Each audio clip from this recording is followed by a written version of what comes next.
Tonight, we crack open a unicorn, 13th Colony Double Oaked.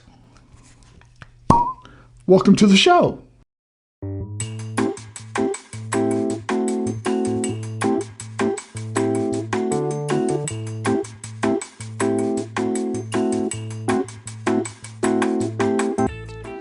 Okay, 13th Colony Double Oaked Bourbon Whiskey 2023 edition.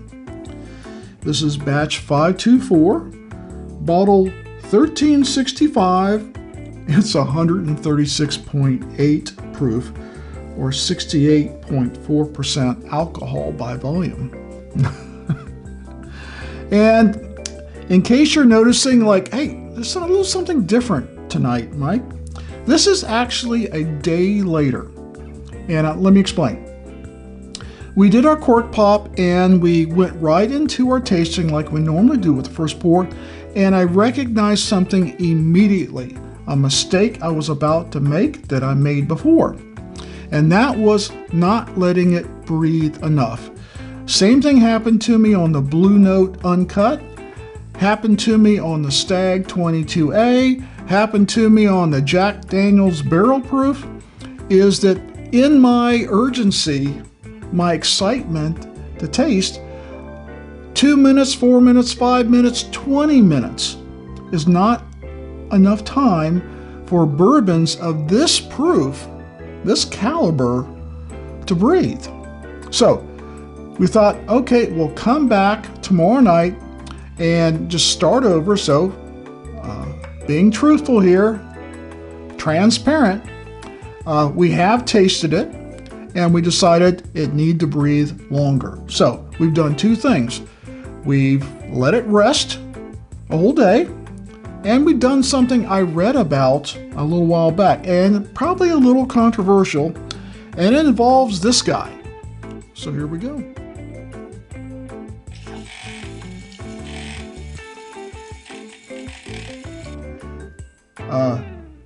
You people that like lattes or coffees may understand what this is, because this is a frother for frothing milk. Well, we frothed our bourbon. Yes, sir, I aerated that bourbon for, I don't know, 20, 30 seconds. You gotta be careful because it slings shit everywhere. So we've aerated the bourbon and been letting it sit since we did this. And want to let you know, be transparent, we're trying that and see if that makes a difference. I think it will. How much it makes a difference?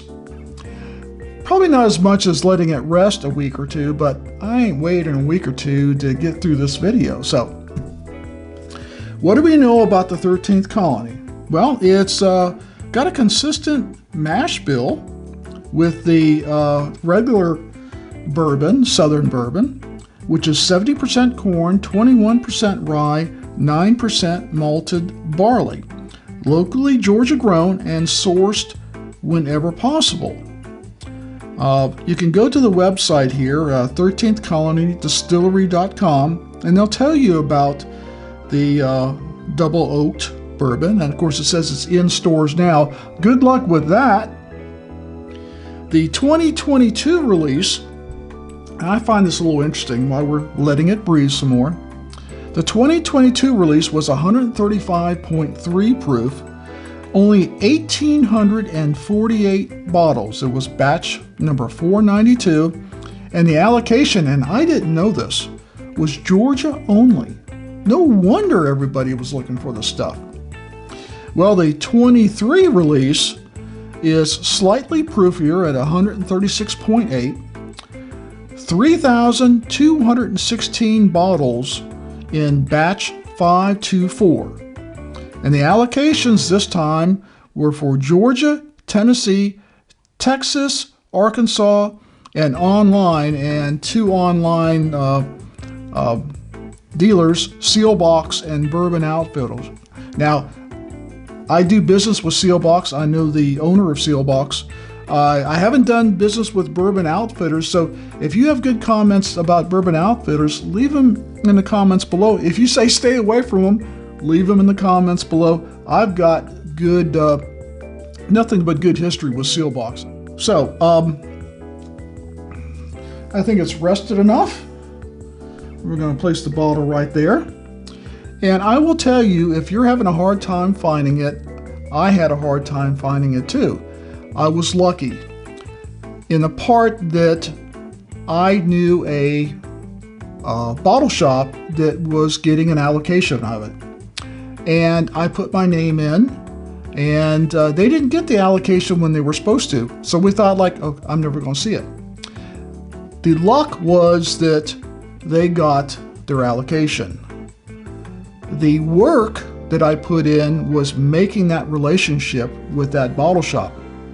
As I've always said on this channel, make a relationship with your local bottle shop. I've got relationships with several bottle shops, kind of like in geographic areas, but I have friends that own or manage several bottle shops, and I always stay in touch with them. I do business with them. I let them know when I'm there, and I'm always asking them if there's anything I can do for them. Now, I realize as a bourbon channel, that's a little different from you as a consumer, but still, there's always something that you can do to support that bottle shop, that vendor. Notes of maple smoked bacon, cream soda, orange blossom, toffee blend with maple drizzled pancakes, dry aged beef, peppercorn, sea salted caramel, and a very long finish. I assume some of that we're going to smell. Let's get to it. Oh, definitely that maple syrup there. Pancakes and syrup, baby. Oh, man. I can't remember a bourbon that had more of a maple syrup smell. And I'm even talking my Widow Jane Decadence, which is finished in maple syrup barrels, doesn't have that kind of maple syrup smell that this one's got. That aroma is, I had a, what I used to call it, a Rickhouse scale, 1 to 5, 5 being the strongest. This is a 5. I mean, wow, that aroma is just killer. I get some oak, and definitely fall spices, cinnamon, nutmeg, maybe some vanilla. There's a lot of spice going in there with the maple, and really not too oaky as far as an aroma goes. Nice. Let's stir it up a little more. One thing I will tell you, and that's from a lot of practice, when you got these high strength bourbons or whiskeys, very small sips, and let it float around on your palate a little bit before you swallow. That'll help dissipate the alcohol. Trust me, I've done it the wrong way for years. Cheers.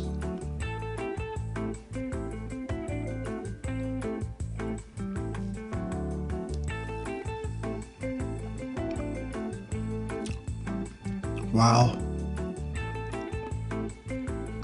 Oh my God. That has got so much flavor. Now it's got the proof. There's no getting around the proof. But that punch of flavor is a knockout.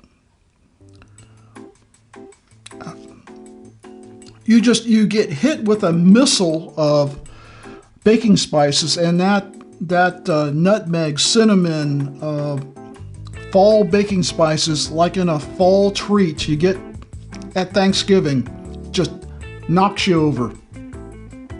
And then you get that maple syrup sweetness. The aroma goes directly in the palate. What I was smelling in the glass, I'm tasting in my mouth. And the viscosity of it just coats your tongue. So by taking that small sip and kind of working it around a little bit, wow. Let's take one more sip and we're going to go to final thoughts.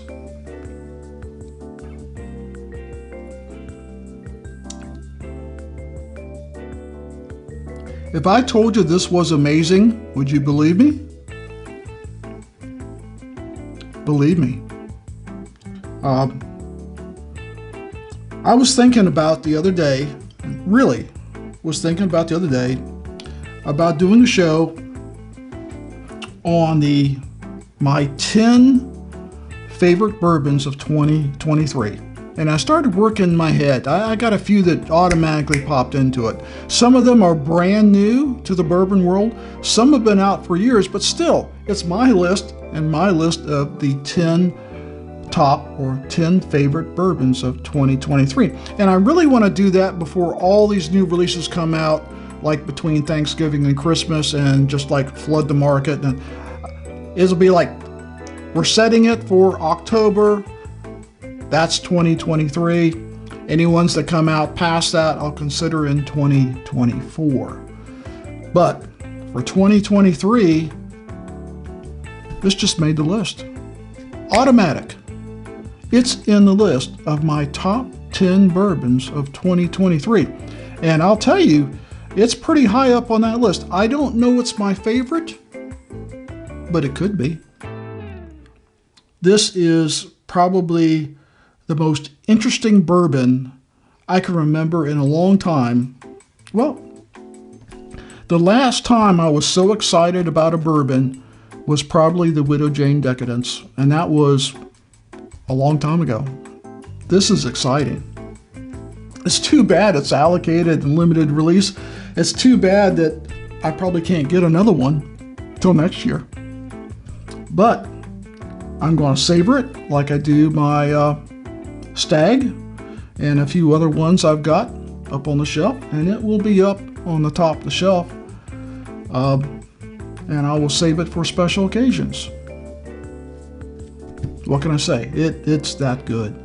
So that brings us to our recommendation system, our ranking 1 through 5, 1 being stop the video right now and go and get it, and 5 being drink it only if it's free. I wish this was free. It's not. I'll let you know what I paid for it, but keep in mind, I've seen a lot of price variation. The price is the price. I don't control it. You don't control it. I would tell you should be able to get it from reputable bottle shops for $200 or less. Unreputable, sky's the limit. I know Sealbox was selling theirs for $1.99, and it went like that. So if they come out with another release of bottles, like the rep was telling me, you may get another opportunity. And I would tell you that if you know where this is, if you've got a bottle shop said, hey, I've got one of these, you want to come down and get it? Stop the video and go get it right now. It is that good.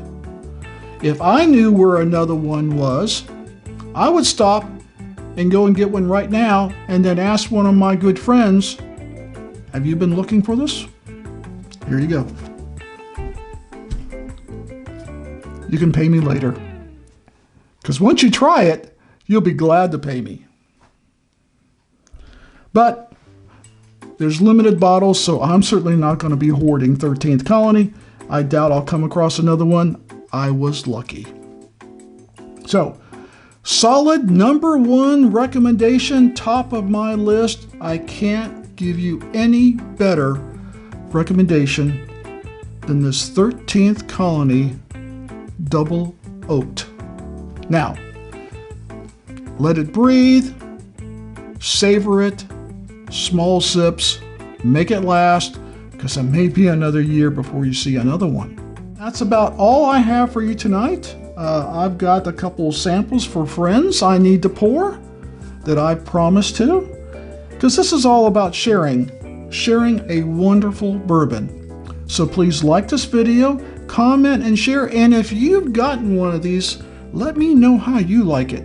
If you tried last year's Double Oaked, let me know what you thought of that. So, please hit that subscribe button to keep us on the channel and keep bringing you good content like this and helping us find tasty bourbon. We'll see you next time.